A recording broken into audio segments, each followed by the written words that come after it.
Let's talk a little bit about the concept of what truth is, how I refer to truth in all of my work. Because people have a real deeply mystified concept of what truth is or what it means. You know, they'll get into all these really deep abstract discussions of the mind of God and, trying to get into quantum theory and everything.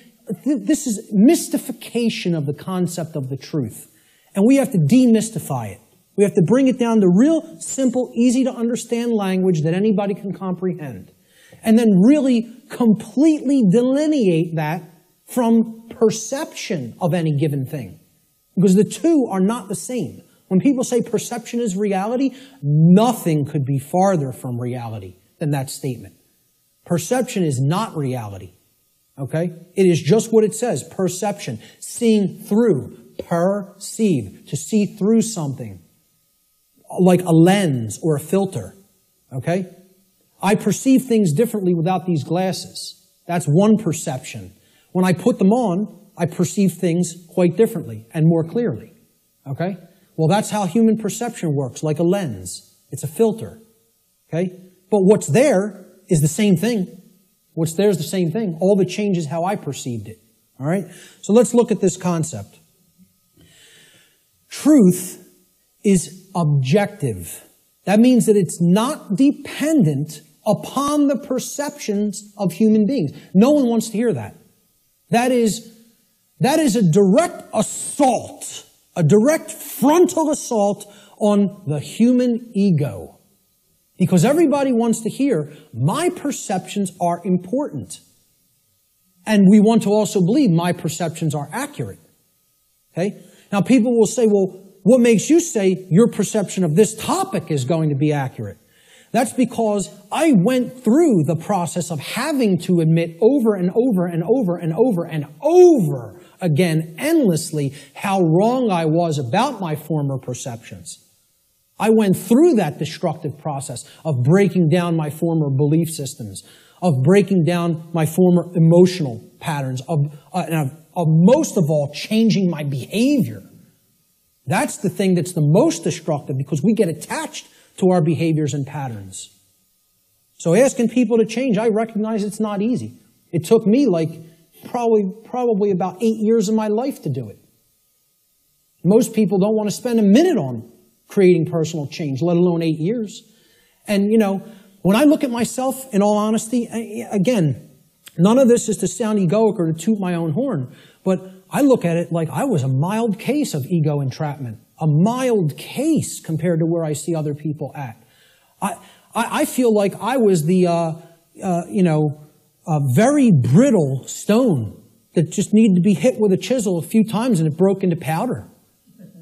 Other people are hardened granite or diamond. To break them down is going to take enormous effort and work. And most of them don't even want to do it. They're so calcified. They've been so compressed into that hardened state that they don't even want to start.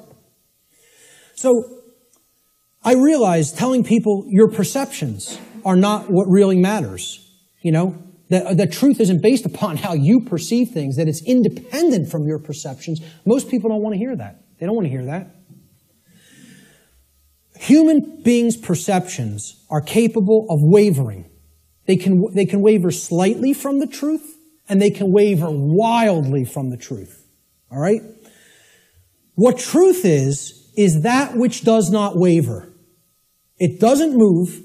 It's that which is. It doesn't matter what anybody thinks about it. It doesn't matter whether anybody believes it. It doesn't matter whether anybody knows it. It doesn't matter whether anybody sees it. It doesn't matter whether anybody wants to see it. It's there. It's always been there. It's always going to be there. Nothing anybody does can change what has happened. Can anybody change what has already occurred in what we call, in the thinking of linear time, the past? Not one person here is capable of doing that. Let me tell you something. Not one being in the entire manifested universe is capable of doing that. Because that which has already occurred is set in the record of the universe. Nothing can change the past. Ever. Great movie on this. Watch the new movie, The Time Machine. Not the original 50s version or 60s version. The new one. I think it came out in late 90s or early 2000s. Okay? This movie got crushed in reviews. Crushed. Whenever reviewers crush a movie and give it the worst ratings, go see that film. Because I guarantee you there's very important allegorical concepts that you need to understand embedded in that film, and that's why the reviewers crush it, because they don't want you getting any ideas, you know? This movie got crushed in the theaters, and I'm telling you, it's one of the best films to understand the concept of the absolute impossibility of changing the past. The past cannot be altered. You know what can be altered? The future. That's what that movie's about. And you know where the alteration of the future begins? In the present moment. That's exactly right. That's the only place it begins. Okay? So what truth is, the demystified concept of truth, is it's simply that which already exists. It's that which has happened in the past and is happening in the present moment. The truth does not exist in the future. When we get to those future moments and it's the present, truth will be existent then. But not until, okay? So there is no such thing as truth in the future. Truth is that which has occurred in the past and that which is occurring in the present. It is simply that which is and that which has been. Please recognize when I use the word truth, that is all I'm talking about. I'm not talking about the mind of God. I'm not talking about the entire reason for the existence of the universe. I'm talking about the events that have taken place in the past and are taking place in the present. That's all. And guess what? That's all the truth is. It doesn't need to be any more complicated than that. Okay? You want to make it more complicated than that, call it something other than truth so as not to confuse people to what truth really is. Truth versus human perception. Okay? Now, I want to ask people to imagine, see these white lines? Imagine these white lines that do not waver as truth. And imagine that the perception that is set against the truth, we're going to take three different individuals. This is individual A, this is individual B, this is individual C. Okay? Their ability to perceive what has occurred and what is occurring is what I would refer to as consciousness. Okay? Consciousness is a being's ability to recognize patterns and meaning with respect to those patterns. Meaning you have an accurate understanding of what's taking place within and around you, or you have an inaccurate understanding of what's taking place in and around you. If your consciousness is high, meaning it's at a high frequency, okay, that means you're going to have more of an ability to understand and recognize the patterns. If your consciousness is low, you're at a low frequency, you're going to see the pattern less. You're not going to accurately perceive. So I liken this to a waveform. In simple, physics, a wave, this is a simple sine wave, okay? It has its crest here and its trough here, okay? And then the pattern repeats, goes up to the crest, down to the trough, and it repeats over again. The distance between the either crests or troughs of the wave is called the wavelength. Okay? The longer the wavelength, the shorter the frequency. What that means is how frequently is it going to be intercepting the line that represents truth? How frequently is it going to be aligned with this line, which we are calling truth? Okay? Now, can everybody just, with that explanation, understand this simple model and what I'm talking about here? Is that clear? Okay, because it's important. Because this is a low frequency vibration. It's a low frequency wave. A wave like this, if it was an audio wave, would produce a low frequency, would produce a low bass tone. Okay? As we go up to a higher frequency, you can see the wavelength is shorter, meaning that it intercepts the line which represents truth much more frequently. We can count them. 1, 2, 3, 4, 5 here. 1, 2, 3, 4, 5, 6, 7, 8, 9 there. Okay? So this is a higher frequency vibration. And we go up to an even higher frequency. Let's say person C has this consciousness. They have a higher frequency. Okay?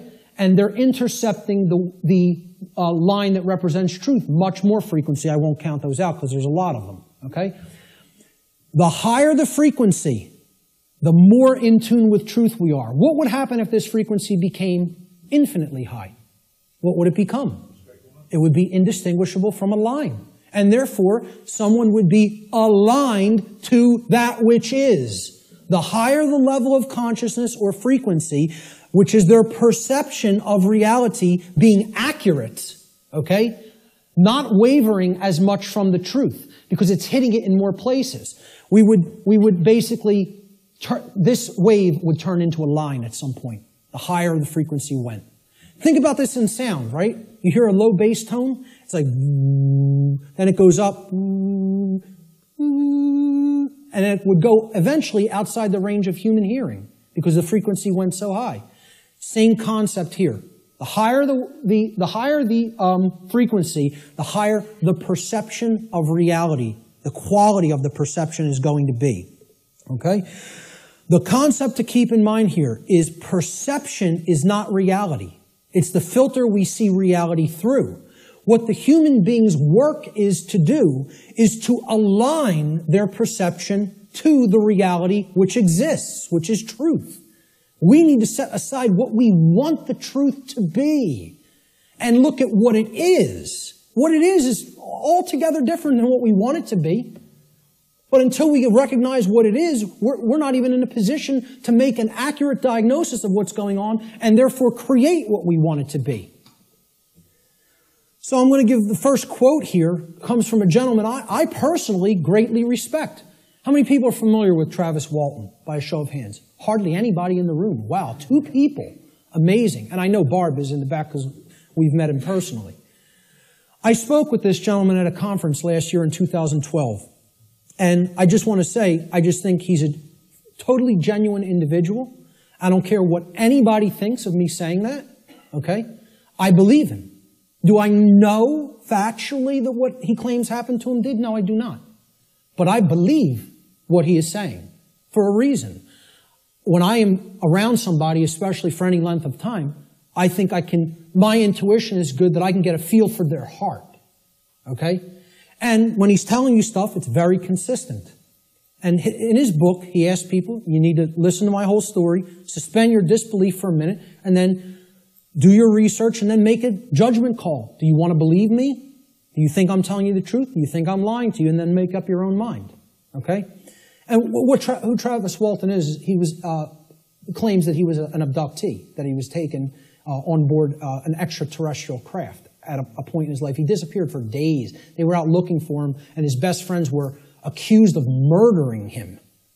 And he shows up 5 days later in like deplorable conditions, out on a country road someplace. But anyway, again, I spoke with him back in 2012. I just bumped into him again. We were just at a conference. I'm bringing this up for a reason. We were just at a conference in Philadelphia where he spoke. And this quote, I feel I would start, if I was going to quote somebody, I was going to make this like the first quote in the presentation today. Travis Walton says in his book, which is called Fire in the Sky, he said, I have come to realize that the biggest problem anywhere in the world, the biggest problem anywhere in the world is that people's perceptions of reality are compulsively filtered through the screening mesh of what they want and do not want to be true. Now, when I read that in his book, I got chills up and down my spine. Because I said, this meshes exactly with what I'm talking about in my section, in my presentation called Truth versus Perception. And he's encapsulating it in a sentence perfectly. All right? We want things to be true. That doesn't make it so. That's not what makes truth the way that it is. What makes truth is the way that it is what behaviors were taken and what is the actual effect in the manifested world. That's how things are. Okay? It doesn't matter how we want them to be. They may be a completely different way right now than we want them to be. And I would say for the people in this room, they are a completely different way than we want them to be. But most people in the world think, they kind of believe that they're the arbiter of truth. And that's a bad place to be in. That's a very, very low level of consciousness. To think that if I don't believe that it's this way, it's not this way. Many people are trapped in that state of mind.